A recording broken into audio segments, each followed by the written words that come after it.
encourage the criminals to fight, encourage them to draw their guns. Yan, buhay yan. Ayan ang sila, yan ang instruction ko. Pati yan si Kuy. Encourage, pati yan si De La Rosa, encourage them lumaban. Pagka lumaban, patayin ninyo para matapos na ang problema ko sa siyudad ko. It is a message to the criminals na hindi sila sasantuhin.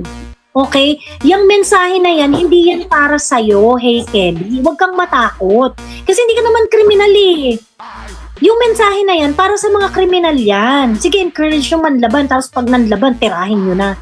For me, ang mga kriminal dapat talaga tinethreaten, tinatakot. Okay? Kung gagawa ka ng masama, hindi ka sasantuhin ng mga kapulisan. Why? Kasi yung buhay ng mga pulis, importante rin yan. Importante rin ang buhay ng mga pulis.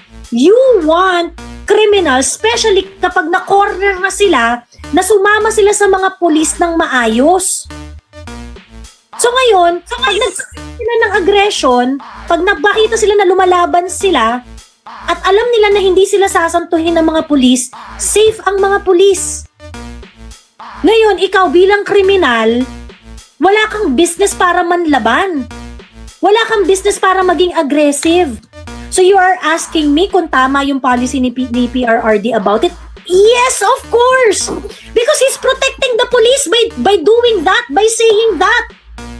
Ito kasi yung problem sa inyo. You also did not listen doon sa sobrang daming speeches ni PRRD when he said that he knows the limits of the law, that he knows how to apply the law, that he knows that his instruction on the policemen are all lawful. Bakit pagka-threaten yung criminals na, sige manlaban kayo para patayin kayo? Bakit offensive sa inyo yun? Diba? Bakit kayo nasasaktan pag ginaganon yung mga kriminal? Yeah. Sabi niya, regardless dapat dadaan sa due process, hindi yun hindi yun kaso.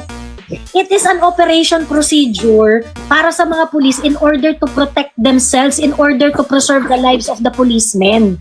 Ang isang kriminal or ang isang tao na subject ng police operation, pag nanlaban ka, wala kang business para saktan ng mga police. Pag ginawa mo yon, the police are free to fight back. Ang hindi ko magets, hey Kelly, bakit hindi mo magets yan? Bakit wala kang pagpapahalaga sa mga police ng mga men in uniform? You are concerned sa due process ng mga taong yon, pero hindi ka concerned doon sa limits ng batas na allowed ang mga police to perform. You think you can talk to criminals and baby talk them to not do anything bad?